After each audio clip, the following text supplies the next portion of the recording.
Doctor Yunus সাহেব আগামী নির্বাচন পরিচালনার যোগ্যতা হারিয়েছেন। ডক্টর ইউনূসের যদি মিনিমাম নীতিবোধ কাজ করে, ওনার উচিত হবে একটা তত্ত্বাবধায়ক সরকারের কাছে দায়িত্ব দিয়ে চলে যাওয়া। উনি যত দ্রুত যাবেন ওনার ততটা সম্মান থাকবে। শেখ হাসিনা এই 15.5 বছরে উনি যতটা বেইজ্জতি করতে পেরেছেন ডক্টর ইউনূসকে, তার চেয়ে বেশি বেইজ্জতি ডক্টর ইউনূস সাহেব নিজেই নিজেকে গত 7 মাসে করে ফেলেছেন। আপনার আলোচনা থেকেই যদি আমি একটু উপসংহার টানি, সেটি হচ্ছে যে বর্তমান অন্তর্বর্তী সরকার নানান ক্ষেত্রে ব্যর্থতা, উদাসীনতা বা অদক্ষতার পরিচয় দিচ্ছে। ডক্টর ইউনূস নিজেই একটি দলের কাণ্ডারি হিসেবে নেপথ্যে ভূমিকা পালন করছেন।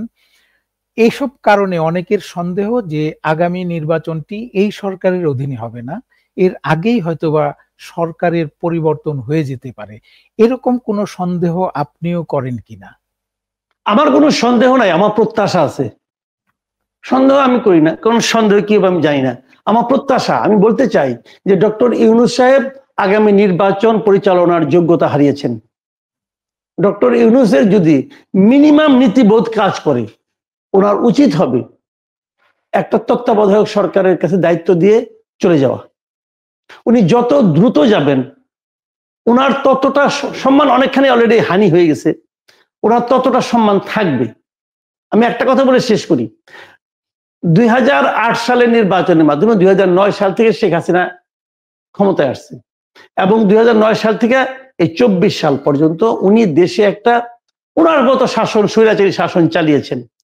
এবং আমি মনে করি প্রথম দিন থেকে উনি যে কাজটা করেছেন সেটা হলো ডক্টর ইউনূসকে নানাভাবে বেইজ্জতি করার চেষ্টা করছেন। এবং এই 15.5 বছরে উনি যতটা বেইজ্জতি করতে পেরেছেন ডক্টর ইউনূসকে, তার চেয়ে বেশি বেইজ্জতি ডক্টর ইউনূস সাহেব নিজেই নিজেকে গত 7 মাসে করে ফেলেছেন। যা বাকি একটু আছে ওটা থাকতেই ওনার উচিত হবে, উনি যদি বুদ্ধিমান হন, ওনার উচিত হবে একটা তত্ত্বাবধায়ক নির্দলীয় সরকারের হাতে, তত্ত্বাবধায়ক সরকারের হাতে দায়িত্ব দিয়ে নির্বাচন অনুষ্ঠানের কথা বলে চলে যাওয়া। যদি তা না করেন তাহলে ওনার পরিণতি ওনাকে ভোগ করতে হবে।